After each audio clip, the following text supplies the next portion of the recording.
The hotel room door slammed shut behind them, and Emma's back hit the wall before she could catch her breath. Daniel's hands were in her hair, his mouth on hers, urgent and desperate, like he'd been holding back for weeks. Which technically he had. "We can't," Emma whispered against his lips, even as her fingers pulled at his shirt. "The rules. Forget the rules." His voice was rough, breathless. His forehead pressed against hers, their eyes locked in the dim light filtering through the curtains. "Emma, I can't stop thinking about you. I tried. God knows I tried." Her heart hammered against her ribs. This wasn't supposed to happen. 2 weeks ago, they'd made a deal. A business arrangement. 6 months of fake dating to get their families off their backs. Then they'd go their separate ways. Clean. Simple. No complications. But standing here now, with his hands on her waist and his breath hot against her neck, nothing felt simple anymore. "Daniel." She pulled back just enough to see his face properly.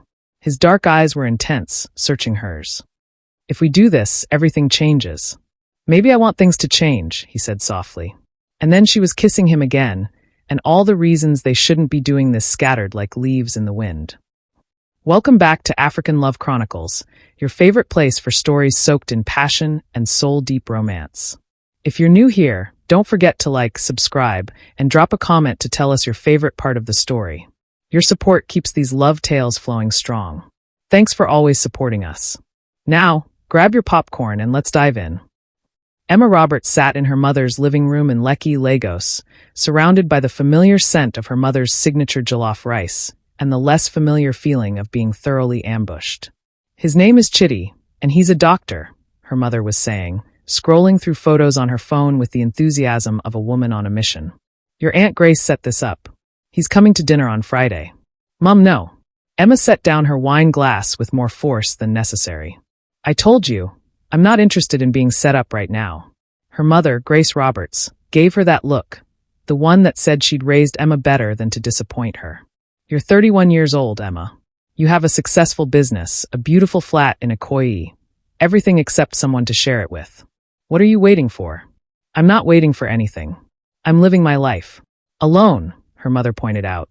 "Emma, sweetheart, I just want you to be happy." Emma closed her eyes and counted to 5. They'd had this conversation at least once a month for the past year. Ever since her younger sister, Joy, had gotten engaged, the pressure had intensified. Family gatherings had become interrogations. Church services ended with well-meaning aunties pressing business cards of eligible bachelors into her palm. WhatsApp groups she'd been added to without consent pinged constantly with messages like, "Emma, meet David, he's an engineer." She loved her family. She really did. But she was suffocating. "I'm not going to dinner with Chitty," Emma said firmly, standing up. "I need to go. Early meeting tomorrow." Her mother sighed, but Emma could see the wheels turning. This wasn't over. It was never over. The next morning, Emma's phone buzzed during her meeting with a potential client. She glanced at it discreetly and groaned internally.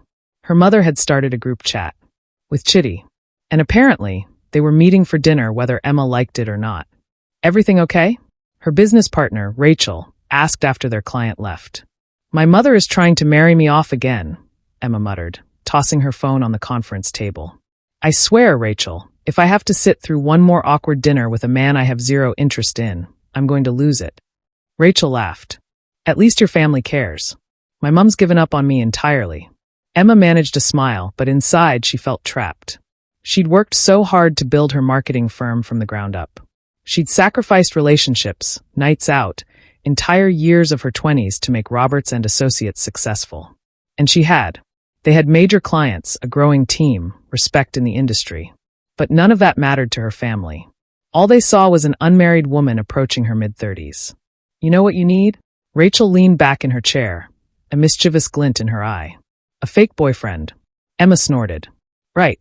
Because that always works out well in movies." "I'm serious. Just someone to bring to family events, take the heat off for a while.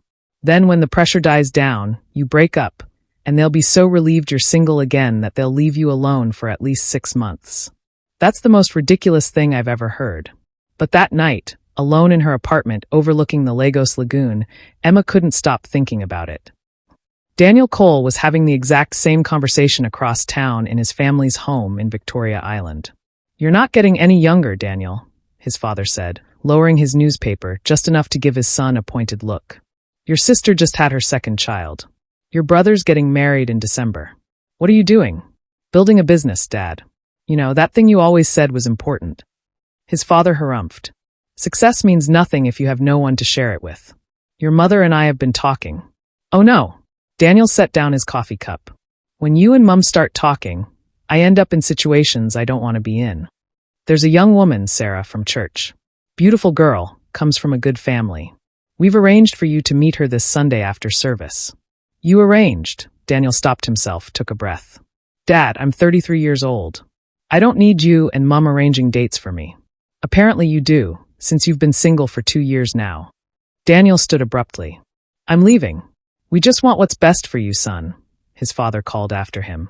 In his car, Daniel gripped the steering wheel and stared out at the Lagos traffic without really seeing it. His father was right about one thing. It had been 2 years since his last relationship. That disaster with Nicole had soured him on dating entirely. She'd wanted the lifestyle his success provided, but had no interest in him as a person. When she'd left him for someone wealthier, it had stung more from the principle than actual heartbreak. Since then, he'd thrown himself into his real estate development company. Cole Properties was thriving. He was thriving. Why couldn't his family see that he was fine on his own? His phone rang. His mother. He let it go to voicemail. The irony was that Emma and Daniel already knew each other. They'd met at numerous industry events over the years. Lagos's business community was tight-knit, especially among young entrepreneurs. They'd exchanged pleasantries, business cards, LinkedIn connections. Emma had always thought Daniel was attractive in that clean-cut, put-together way. Sharp suits, sharper mind, charming smile. But she'd never pursued anything.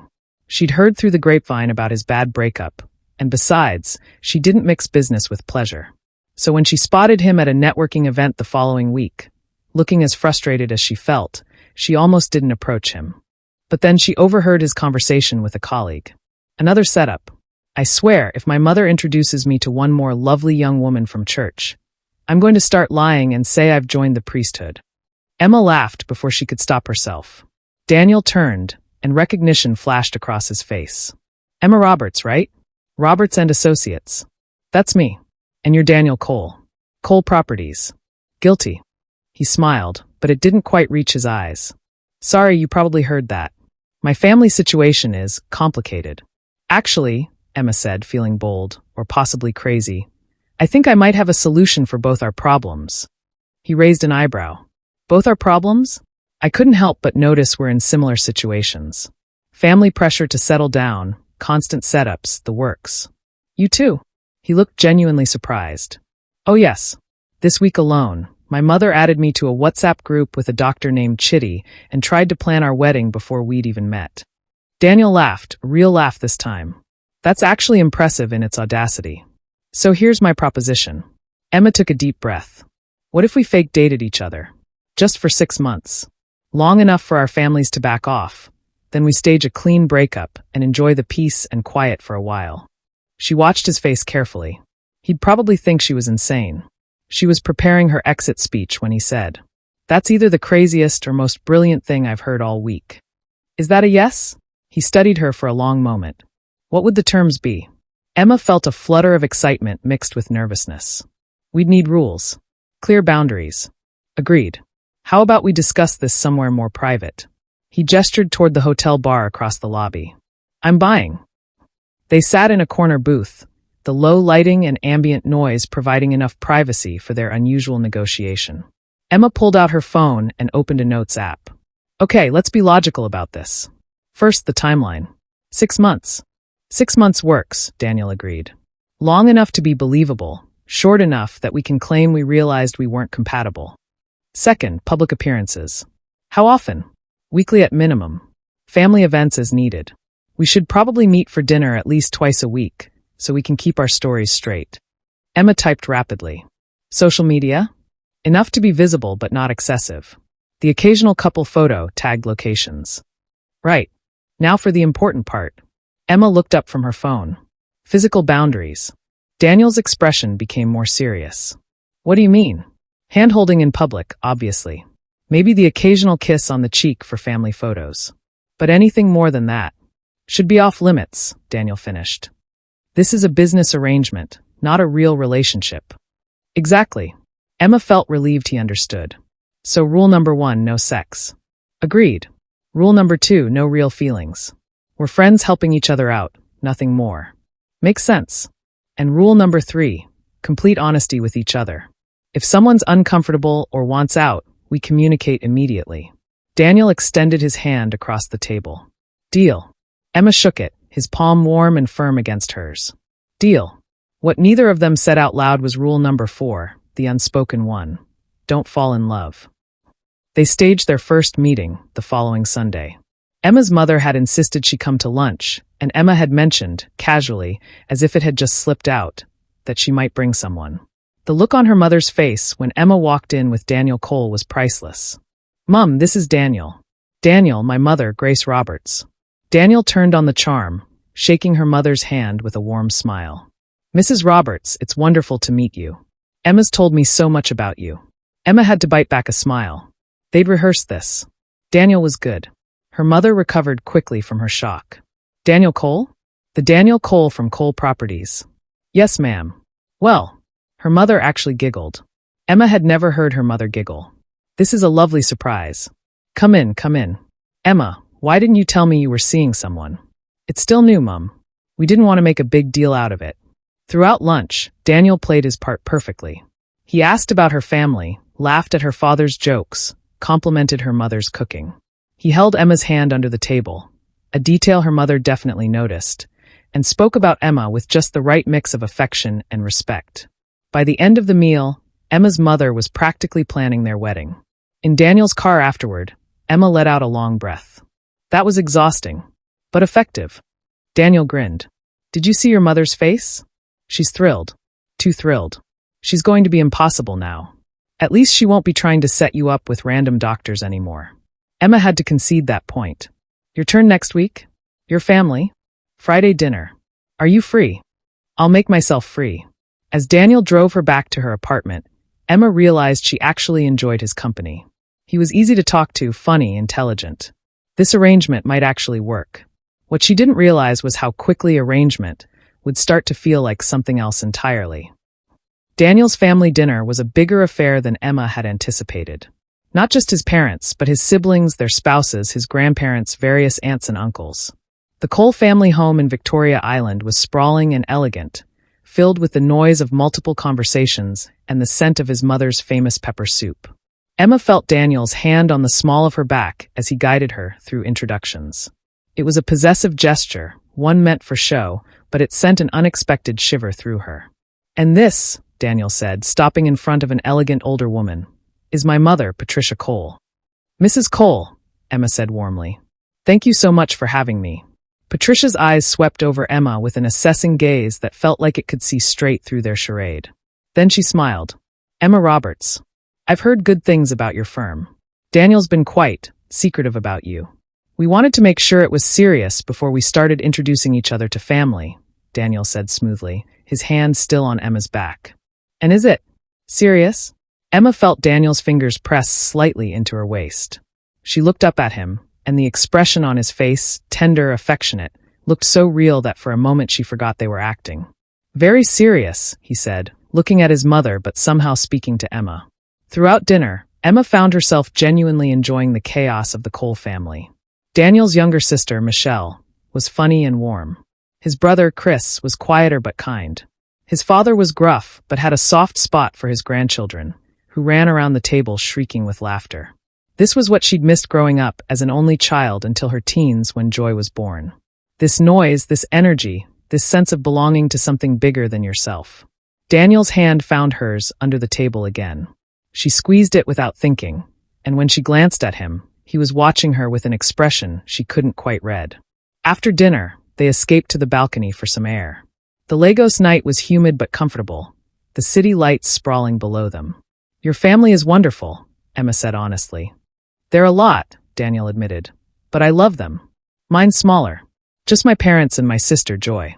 She's getting married in 6 months. Is that part of why your mother's been on your case? Definitely. Joy's younger than me, and she's hitting all the traditional milestones first. I think Mum worries I'm going to end up alone. Daniel turned to face her, leaning against the balcony railing. Would that be so terrible? Being alone? Emma considered the question. No. I've been alone before. I'm good at it. But there's a difference between being alone by choice and being alone because you're too scared to let anyone in. Which one are you? The question was too perceptive, too personal. Emma deflected with a smile. I haven't decided yet. Before Daniel could respond, the balcony door opened and Michelle appeared. Mum's bringing out dessert and asking where you two disappeared to. We're coming, Daniel said. As Michelle disappeared back inside, Daniel caught Emma's arm gently. Emma, can I ask you something? Sure. This arrangement, it's helping, right? You don't feel like I'm asking too much. The concern in his voice was genuine.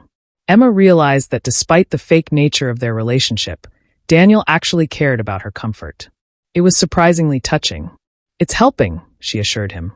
And no, you're not asking too much. We're partners in this, remember?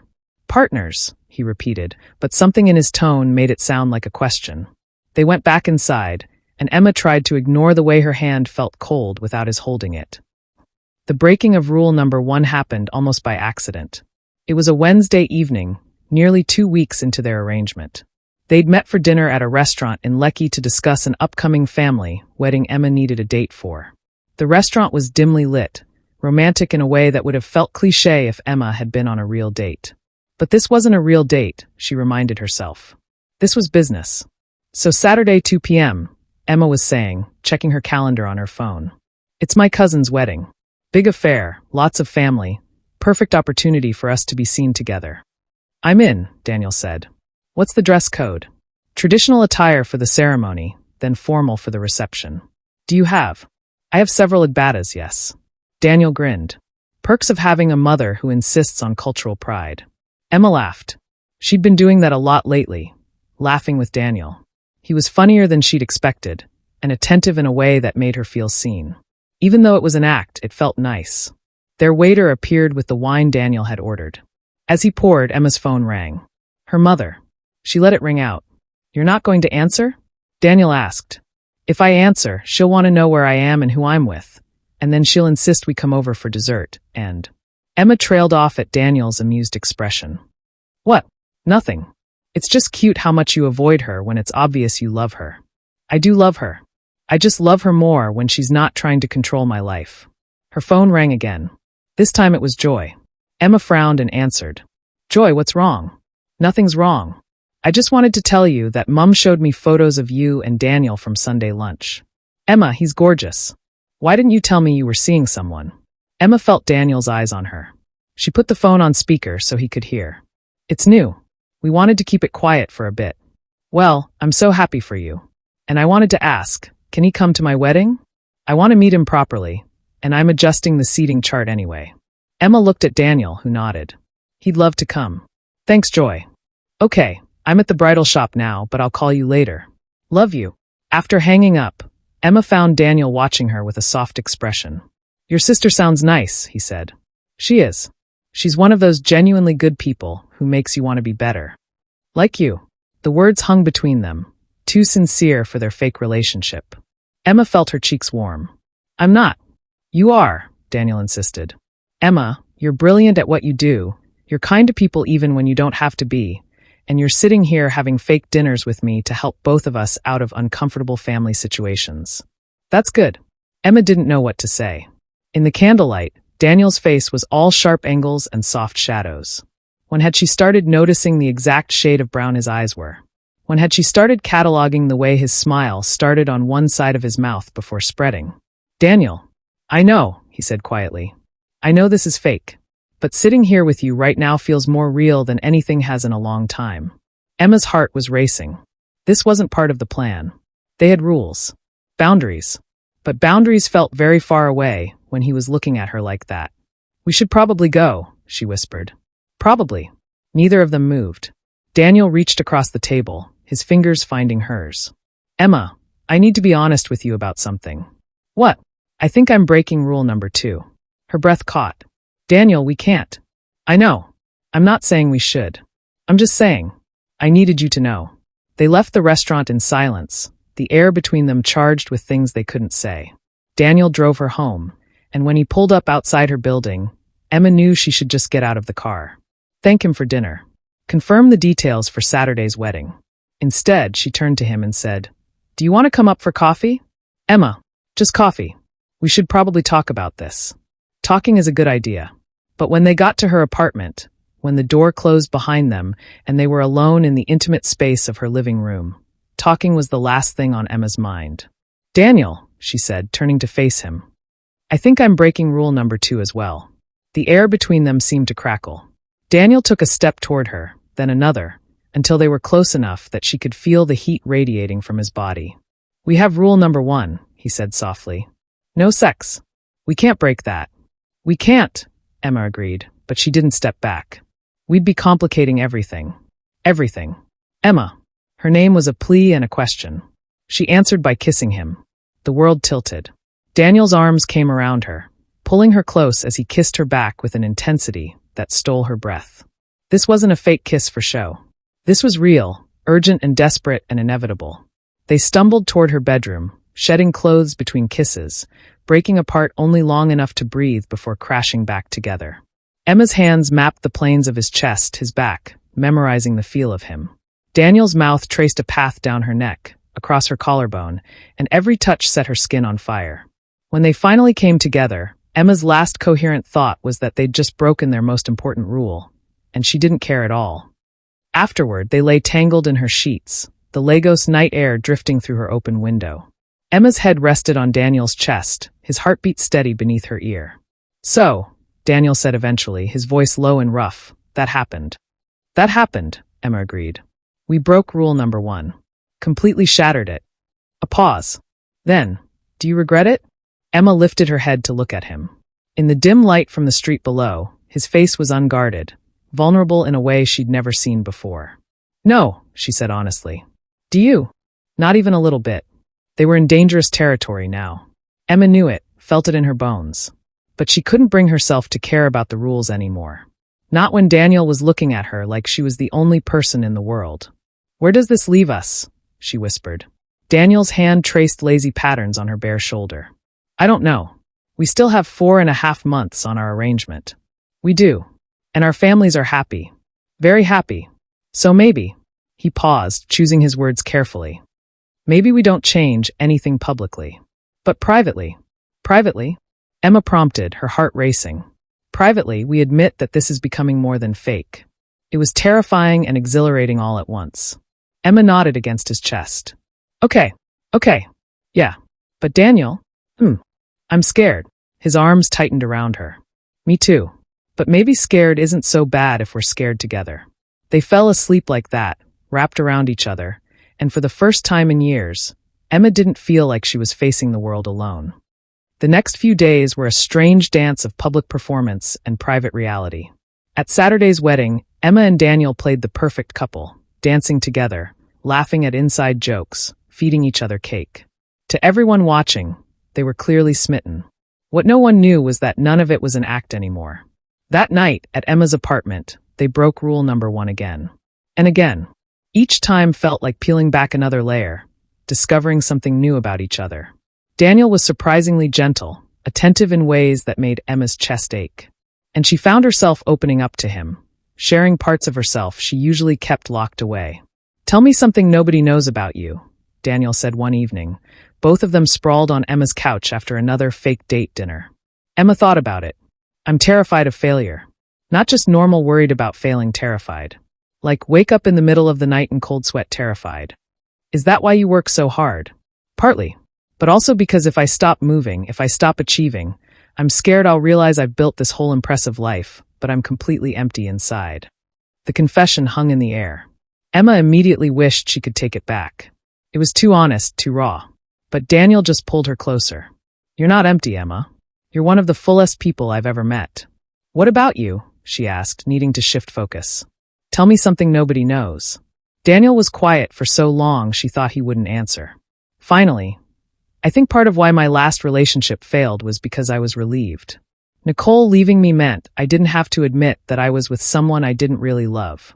It was easier to play the victim than to acknowledge I'd settled." "Why did you settle?" "Because everyone expected me to. Because she looked good on paper. Because I thought maybe that was all there was. finding someone compatible and making it work. He turned to look at her. But with you, Emma, with you it's not about making it work. It just does. Emma kissed him then because words felt inadequate for what she was feeling. By the second month, they'd fallen into a rhythm. They still maintained their public facade of a new relationship, but privately, they'd stopped pretending this was temporary. Emma found herself thinking about Daniel constantly. During meetings, she'd catch herself smiling at something he'd said the night before. Rachel had started giving her knowing looks. "You're glowing," Rachel observed one day over lunch. "This fake boyfriend thing is really working for you." Emma had forgotten she'd told Rachel the relationship was fake. "Yeah," she said vaguely. "It's working. So when do I get to meet him?" "Meet who?" "Your fake boyfriend who's putting that look on your face." Emma felt her cheeks heat. "What look?" "The I'm falling in love and trying not to admit it look." "I'm not," Emma stopped. Was she falling in love? The thought should have terrified her. Instead, it felt inevitable. Natural. Right. "Rachel, can I tell you something?" "Always. It's not fake anymore." Rachel's grin was enormous. "I knew it. When did it stop being fake?" "I think," Emma considered. "I think maybe it was never really fake. We just needed the excuse to get to know each other. That's actually kind of beautiful. Or kind of stupid. We still haven't told our families it's real." "Why not?" "Because," Emma struggled to articulate her fear. "Because once we admit it's real, there's no safety net. If it falls apart, it's not just a failed fake relationship. It's a failed real one." Rachel reached across the table to squeeze her hand. "Emma, you can't protect yourself from everything. Sometimes you have to risk the fall." That night, Emma tried to bring it up with Daniel. They were at his apartment this time, a modern space in a koyi with floor-to-ceiling windows overlooking the city. "Can I ask you something?" she said, curled against him on his sofa. "Anything. What are we doing?" Daniel's hand paused in its path through her hair. "What do you mean?" "I mean, we're still telling everyone this is a fake relationship that'll end in 4 months. But it doesn't feel fake. At least not to me. It doesn't feel fake to me either. So why are we still pretending it's temporary?" Daniel was quiet for a moment. Then, "I think because we're both scared. If we admit it's real, we have to admit we could lose it." That's exactly what Rachel said. Rachel sounds smart. Emma shifted to look at him properly. "I don't want to lose this, Daniel. Whatever this is." "Then don't." He cupped her face gently. "Emma, I know we started this as a favor to each other. A solution to a problem.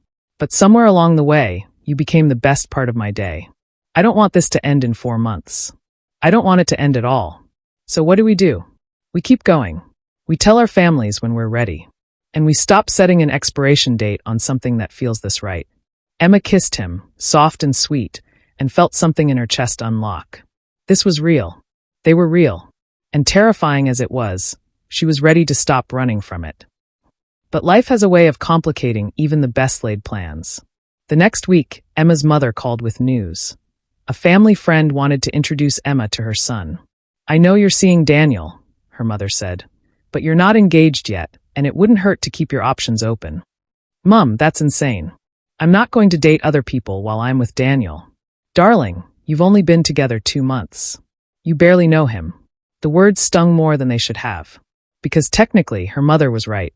In the grand scheme of things, 2 months wasn't long. But it felt like she'd known Daniel forever. "I know him well enough to know I'm not interested in meeting anyone else." "Emma, I'm just trying to." "I know what you're trying to do, Mum. But I don't need you to. I'm happy. Can't that be enough?" After hanging up, Emma felt restless. She called Daniel. "Hey," he answered, warmth in his voice. "I was just thinking about you. Good thoughts, I hope." "Always." "What's wrong?" "How do you know something's wrong?" "I can hear it in your voice." Emma explained about her mother's call. "It's like she doesn't trust me to make my own decisions. Like she doesn't believe this is real." "Well," Daniel said carefully, "she thinks it's only been 2 months. To her, this is still new. But it's not. Not really." Emma paced her living room. "Daniel, I think we need to tell them." "Tell them what?" "That this is real. That we're serious. Because I am. Serious about you, about us." There was a pause. Then, "Emma, are you sure? Once we say it, we can't take it back." "I don't want to take it back. Do you?" "No. God, no." She could hear the smile in his voice. "Okay. Let's do it. This weekend. We'll tell our families together." Emma felt a weight lift from her chest. Together. Together. But fate, as it often does, had other plans. Friday afternoon, Emma's phone rang. Unknown number. She almost didn't answer, but something made her pick up. Is this Emma Roberts? Yes, who's calling? My name is Nicole Martinez. I was Daniel Cole's girlfriend. Emma's blood ran cold. I know who you are. Then you know he and I have history. Look, I'll be direct. I made a mistake leaving Daniel. I want him back. That's between you and him. Is it? Or are you just a rebound? A convenient distraction while he gets over me. We're not having this conversation. You should ask him about our last conversation, Nicole continued, her voice sweet as poison. Last week. He called me. Emma's hand tightened on her phone. You're lying. Am I? Ask him about Tuesday night. Ask him who he was with when he told you he had a late meeting. The line went dead. Emma sat frozen, Nicole's words echoing in her head. Daniel wouldn't. Would he? They'd been so careful with each other, so honest. Except they hadn't been, not really. They'd started with a lie, built their foundation on pretense. How could she be sure any of it was real? Her phone buzzed.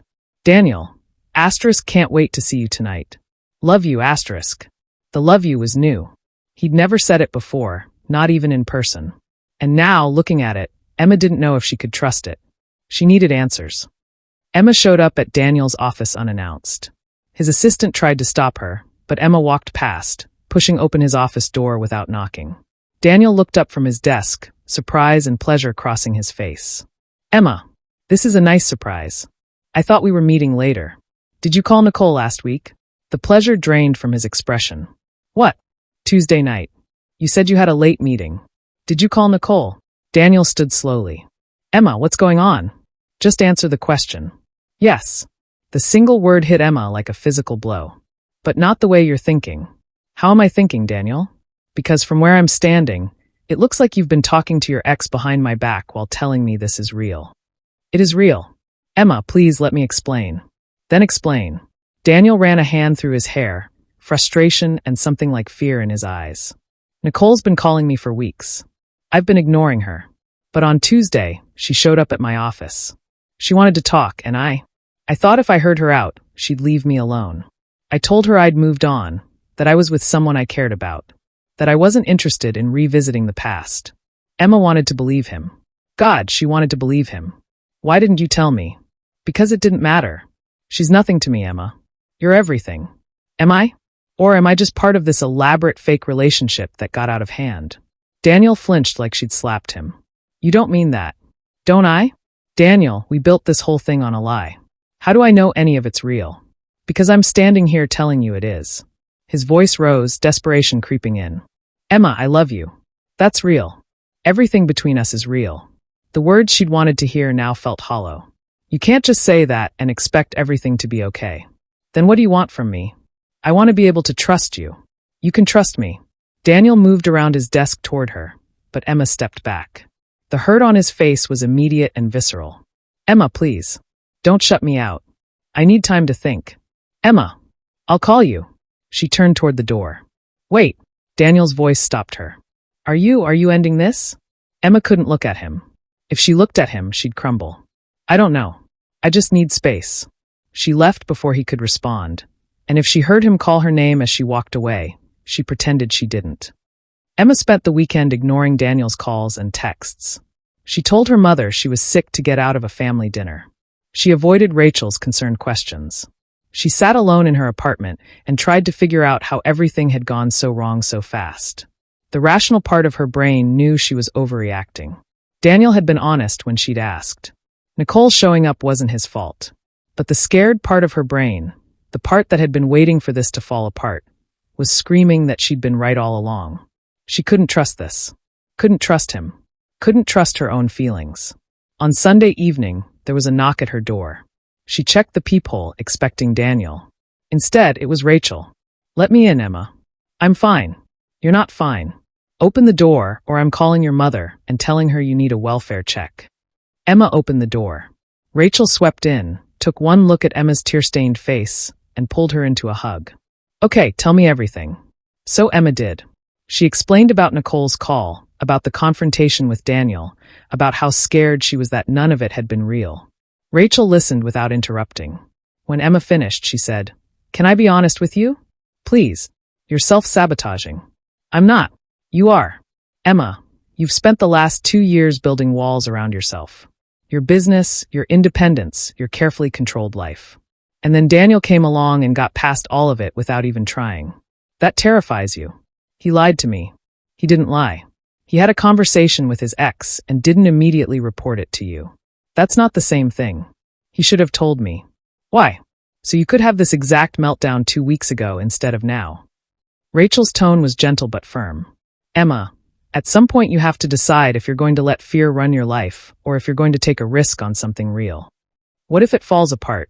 What if it doesn't?" The question hung in the air. Emma thought about Daniel, his laugh, his kindness, the way he looked at her like she was the only person in the room. The way he'd held her after she'd shared her deepest fears. The way he'd said, "I love you," for the first time in a text message because he couldn't wait until he saw her in person. "I'm an idiot," Emma whispered. "Yes," Rachel agreed cheerfully. "But a fixable idiot. Now go fix this before you lose the best thing that's ever happened to you." Emma showed up at Daniel's apartment at 9 p.m., her heart pounding. She knocked, then knocked again when there was no answer. Finally, the door opened. Daniel looked terrible. His hair was disheveled, his eyes red-rimmed, his shirt wrinkled. Emma's heart cracked. "Emma." Her name was barely a whisper. "Can I come in?" He stepped aside wordlessly. His apartment was dark except for the city lights filtering through the windows. There was an empty bottle of whiskey on the coffee table. "I'm sorry," Emma said immediately. "Daniel, I'm so sorry. I overreacted and I pushed you away and I—" "Stop." Daniel held up a hand. "Just stop. Emma, I can't keep doing this." Her stomach dropped. "What do you mean?"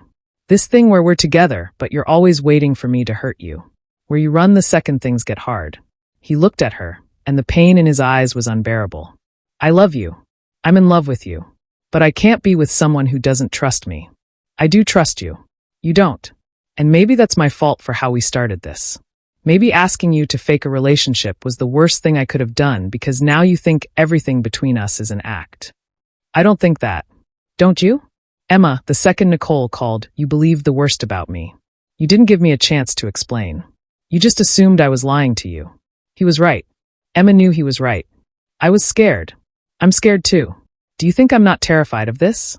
Of how much I feel for you? But being scared doesn't mean we give up. It means we fight harder." Emma felt tears streaming down her face. "I don't know how to do this. I don't know how to be this vulnerable with someone." "Then let me teach you." Daniel crossed the room, stopping just in front of her. "Emma, I'm not going anywhere. I'm not Nicole. I'm not going to leave you when things get hard. But you have to let me in. Really let me in. I want to. God, Daniel, I want to so badly. Then do it. Stop running. Stay." Emma looked up at him. This man who'd somehow become her whole world in just 2 months. "I love you," she whispered. "I'm in love with you. I think I have been since week 3, and it terrifies me, but it's true." Daniel's eyes closed briefly, relief washing over his features. When he opened them again, they were bright with unshed tears. "Say it again. I love you. Again. I love you, Daniel Cole. I love your stupid jokes and your weird coffee order and the way you hold my hand under tables. I love how patient you are with me and how you make me want to be braver. I love." He kissed her, cutting off her words, and Emma melted into him. This kiss was different from all the others, desperate and gentle and absolutely certain. This was them admitting the truth, that this had stopped being fake the moment it began. When they finally pulled apart, Daniel rested his forehead against hers. "No more running? No more running," Emma promised. "But Daniel, I need you to promise me something too. Anything. No more secrets. Even the small ones. Even when you think they don't matter. I need complete honesty." "I can do that." He pulled back to look at her seriously. "Emma, Nicole doesn't matter to me. She never did, not the way you do. But if she contacts me again, you'll be the first person I tell." "Thank you. Can you stay tonight?" "I'm not going anywhere." They ended up on his couch, wrapped around each other, talking until dawn. They talked about their fears, their hopes, their plans for a future they were both finally brave enough to imagine. And when the sun rose over Lagos, painting the sky in shades of gold and pink, Emma felt something she hadn't felt in years: hope. The shift from fake to real was both subtle and profound. Publicly, nothing changed. They still attended family events together, posted occasional couple photos on social media, maintained the fiction that they'd been dating for 3 months. But privately, everything was different. Daniel started keeping a toothbrush at Emma's place. Emma left clothes in his closet. They stopped making plans one day at a time and started talking about next month, next year, the future as something they'd navigate together. Emma's business partner, Rachel, finally met Daniel at a dinner party and immediately pulled Emma aside. "Okay, I take back every cynical thing I've ever said about relationships. The way he looks at you should be illegal." "Stop," Emma said, but she was smiling. "I'm serious. You two are disgusting and adorable, and I'm wildly jealous." Emma glanced across the room where Daniel was chatting with Rachel's husband. As if sensing her gaze, he looked up and winked. Her heart did a stupid flip. "I never thought I'd have this," Emma admitted quietly. "I thought I was too focused on work, too independent, too much." "You're not too anything. You're exactly right for someone who can match you." Rachel squeezed her arm. "I'm happy for you, Emma. Really happy." That weekend, Emma and Daniel finally told their families the truth. Not that the relationship was fake, but that it was serious, permanent, real in a way that meant forever. Emma's mother cried. "Happy tears," she insisted, dabbing at her eyes with a napkin. "I knew from the first time I saw you two together. The way you look at each other. That's not something you can fake." If only she knew, Emma thought, catching Daniel's eye across her parents' living room. He grinned, clearly thinking the same thing. Later, at Daniel's family dinner, his mother pulled Emma aside. "I want you to know something," Patricia said. "I've never seen my son like this. Happy, I mean. Truly happy. Whatever you're doing, keep doing it." "I think he makes me happy too," Emma said. "I know he does. I can see it." Patricia smiled. "Welcome to the family, Emma." Officially. That night, alone in Emma's apartment, they celebrated with takeout and cheap wine because all the expensive restaurants were fully booked. "This is perfect," Daniel said, sprawled on her couch with his head in her lap. "Jollof rice from a plastic container is perfect. Being with you is perfect. The food is just a bonus." Emma rolled her eyes but couldn't stop smiling. "You're so cheesy." "You love it." "I do," she admitted. "Daniel?" Thank you." He tilted his head to look up at her. "For what?" "For being patient with me. For not giving up when I pushed you away. For loving me even when I made it difficult." Daniel sat up and pulled her close. "Emma, loving you isn't difficult. Loving you is the easiest thing I've ever done. You make everything make sense." She kissed him then, soft and slow, trying to convey everything she felt but couldn't put into words.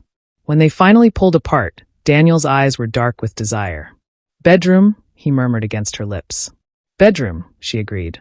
They made love slowly that night, taking their time exploring each other, as if they had all the time in the world. And maybe they did. For the first time, Emma allowed herself to believe in forever. Life settled into a comfortable rhythm. Emma's business was thriving, and she found that having Daniel to come home to made the long hours more bearable. He'd often show up at her office with dinner when she was working late, or send her silly texts during boring meetings, just to make her smile. Daniel's real estate company landed a major development deal, and Emma was his date to the celebration dinner. Watching him navigate the room with confidence and charm, she felt a surge of pride. This was her person, her partner, her love. But with comfort came complacency, and with complacency came old fears. It started small, a missed phone call, a canceled dinner date because of work. Rational things that happened in any relationship. But Emma found her old anxieties creeping back in. What if he was losing interest? What if the novelty had worn off? What if she'd been right all along, and this was too good to be true? She didn't mention these fears to Daniel. Instead, she threw herself into work, accepting new clients, volunteering for projects that required travel. If she stayed busy enough, she wouldn't have time to worry. Daniel noticed, of course. He always noticed. "You've been distant lately," he said one evening when she'd canceled their dinner plans for the 3rd time that week. "I've just been busy. You know how work gets." "Emma, I know what busy looks like. This is different. This is you pulling away." "I'm not. Don't." His voice was gentle but firm. "Don't lie to me. Talk to me. What's wrong?"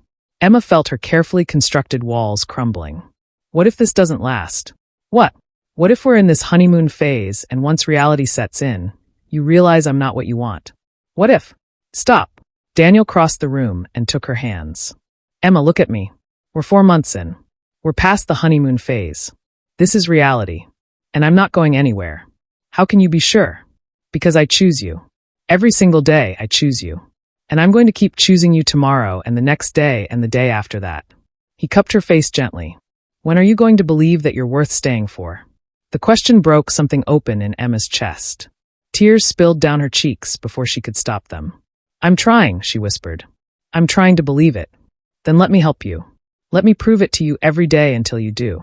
They held each other in Emma's living room as the city lights twinkled outside, and Emma felt something inside her settle. This was real. This was lasting. She just had to be brave enough to trust it. The real test came a week later. Emma was at a client dinner when she got a call from Joy. Her sister's voice was panicked, barely coherent. Emma, I need you. The wedding, everything's falling apart.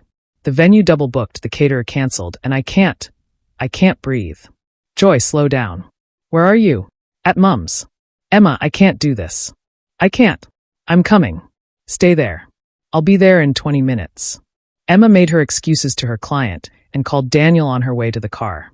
Can you meet me at my parents' house? Joy's having a crisis and I need. She paused, realizing what she was asking. I need you. I'm already in my car, Daniel said. I'll be there in 15. He beat her there. When Emma arrived, he was already inside, sitting with Joy on the couch while Emma's mother hovered anxiously nearby. Joy was crying into Daniel's shoulder, and he was speaking to her in low, soothing tones. Emma's heart swelled watching him comfort her sister. This man, who'd come into her life as a convenient solution to a problem, had become so much more. He was her partner in every sense of the word. Over the next few hours, they tackled Joy's wedding crisis together. Daniel used his real estate connections to secure a backup venue. Emma called in favors with vendors. By midnight, they had a new plan in place, and Joy was smiling again. Thank you, Joy said, hugging Emma tightly. Both of you. I don't know what I would have done. You would have figured it out, Emma assured her. But I'm glad we could help. After everyone had calmed down and gone to bed, Emma and Daniel sat in his car outside her parents' house. Thank you, Emma said, for dropping everything to help.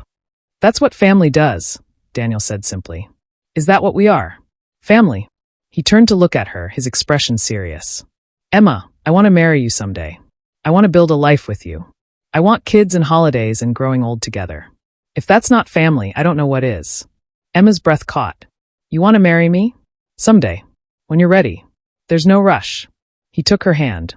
But yes, I want forever with you. I want that too, Emma whispered. I want all of it. With you. They kissed in the car like teenagers, and Emma felt the last of her fears dissolve. This was real. This was forever. And she was finally ready to believe it. Emma's sister's wedding was beautiful. Emma stood up as maid of honor, and Daniel sat in the front row, looking at her with such open adoration that several guests commented on it.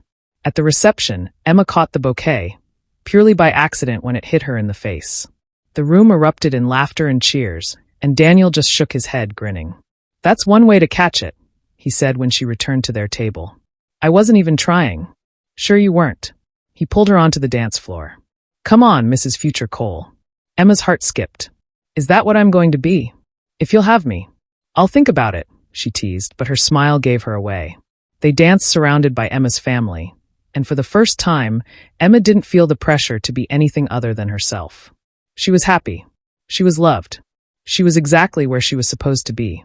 Later, during a quiet moment, Emma's mother pulled her aside.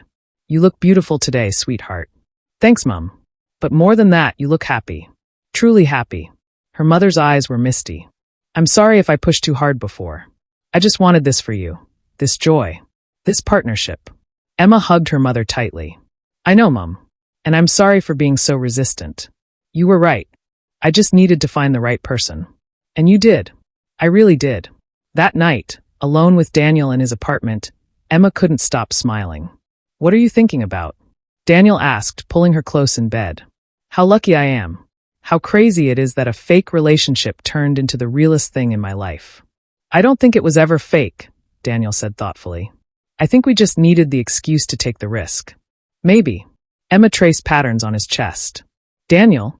When you said you wanted to marry me someday, how far away is someday? He lifted his head to look at her, surprise and hope in his eyes. How far away do you want it to be? Not that far. Emma Roberts, are you saying you want to marry me? I'm saying I'm ready to stop being scared. I'm saying I want forever with you. I'm saying. He kissed her, deep and thorough, and Emma lost her train of thought entirely. Yes, he murmured against her lips. Yes to all of it. They made love that night with a new understanding between them. This wasn't temporary, wasn't fake, wasn't anything but completely, utterly real. The 6-month mark came on a Tuesday. Emma woke up in Daniel's bed, sunlight streaming through the windows, and realized with a start what day it was. 6 months ago, they'd made a deal. Fake date for 6 months, then stage a clean breakup. Instead, she was waking up next to the man she loved, planning a future she'd never dared to imagine. Daniel stirred beside her, pulling her closer in his sleep.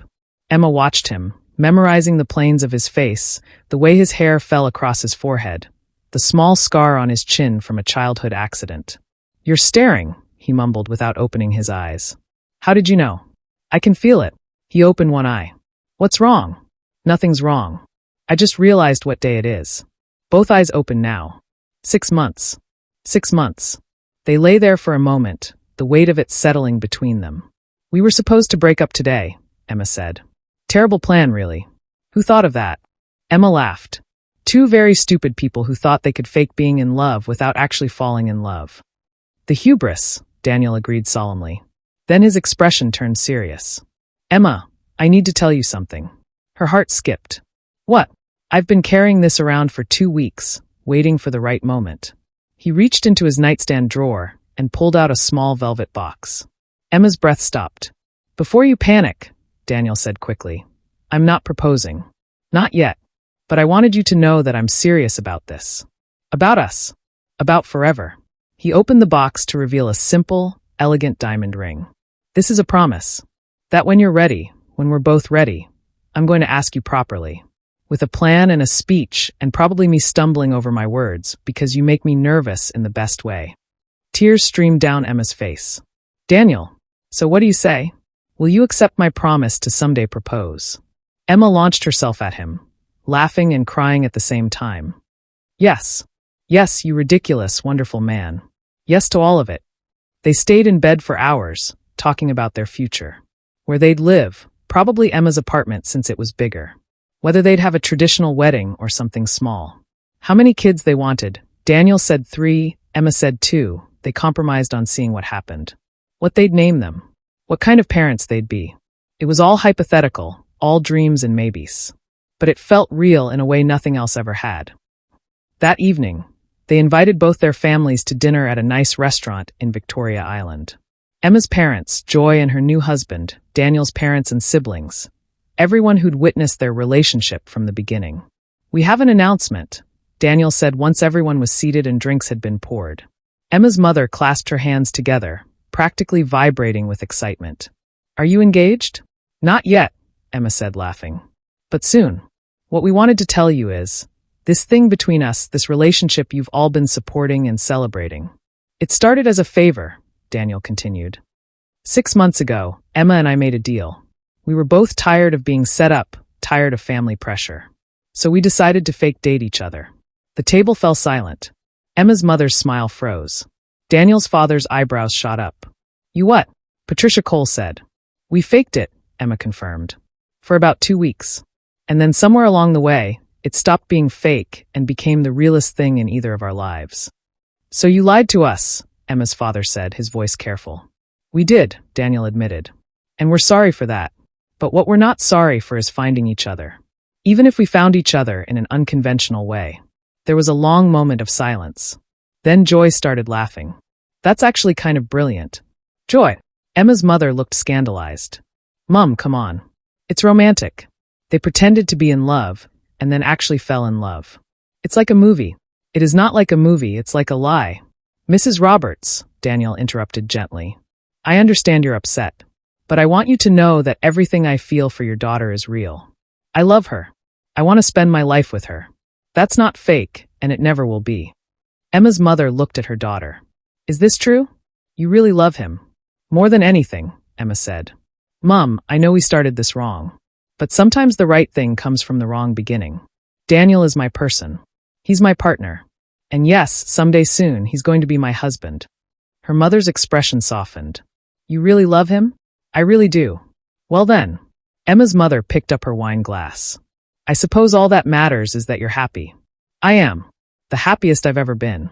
Daniel's father raised his own glass. To Emma and Daniel. May your real relationship be even better than your fake one. Everyone laughed and toasted, and just like that, the tension broke. The rest of the dinner was full of jokes about their deception, questions about when they'd really fallen for each other, and plans for a future wedding. Walking back to the car later, Emma leaned into Daniel's side. That went better than expected. Your mother's going to hold this over us forever, you know. Probably. But it's worth it. Because you love me? He grinned down at her. Because I love you, she confirmed. Even though you're annoying. You're stuck with me now. Good. 3 months later. Daniel proposed on the beach at Elagushi. It wasn't elaborate or carefully planned. They'd gone for a walk at sunset, their feet in the water, talking about their days. Emma was complaining about a difficult client when Daniel suddenly stopped walking. Emma. Remember when you asked me how far away someday was? She turned to look at him, her heart starting to race. Yes. I think someday is now. He dropped to one knee right there in the sand, the waves lapping at his legs, and pulled out the ring he'd shown her months ago. Emma Roberts, you are the smartest, funniest, most infuriating woman I've ever met. You challenge me, you inspire me, you make me want to be better. I love you more than I knew it was possible to love someone. Will you marry me? For real this time. Emma was crying, laughing, nodding all at once. Yes. Yes, of course, yes. He slipped the ring on her finger and stood, pulling her into a kiss while the sun set over the Atlantic and the Lagos skyline glittered in the distance. We're really doing this, Emma said, looking at the ring on her hand. We really are. Daniel? Yeah. Thank you for breaking all our rules. He laughed. Thank you for breaking them with me. They walked back up the beach hand in hand, already planning their future. A real future this time, with no expiration date, no fake rules, no pretending. Just them. Real, complicated, perfectly imperfect them. 2 years later, Emma Cole stood in the nursery of their new house in Lekki, rocking their daughter to sleep. Amara had Daniel's eyes and Emma's stubborn streak, and she was absolutely perfect. Daniel appeared in the doorway, 2 cups of tea in hand. She down? Almost. Emma transferred the sleeping baby to her crib carefully, then joined her husband. They stood together watching their daughter sleep, and Emma felt a wave of contentment wash over her. Remember when we had 3 rules, she whispered. No feelings, no sex, no falling in love, Daniel recited. We broke all of them. Best decision we ever made. Second best, he corrected. The best was deciding to stop being fake. Emma leaned into him, this man who'd become her whole world. You know what's funny? I genuinely can't remember when it stopped being fake. When it became real. I can, Daniel said. It was the first dinner at your parents' house.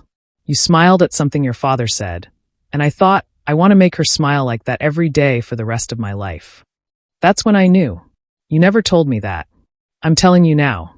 He kissed her forehead. Come on, let's go to bed. Amara will be up in a few hours demanding to be fed. Welcome to parenthood, Emma laughed.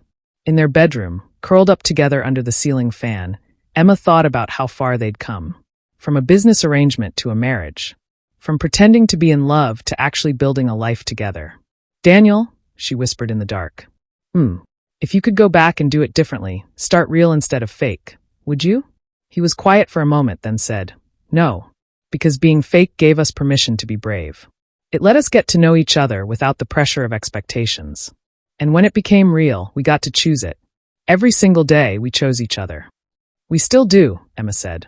We still do, he agreed.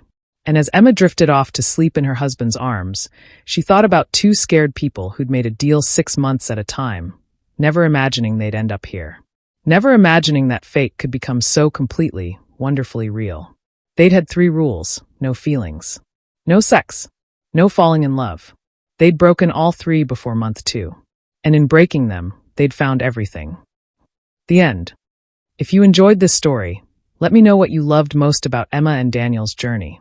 Would you have been brave enough to fake date someone, or would you have run at the first sign of real feelings? Drop your thoughts below. I love hearing from you. And if you want more stories like this, don't forget to subscribe.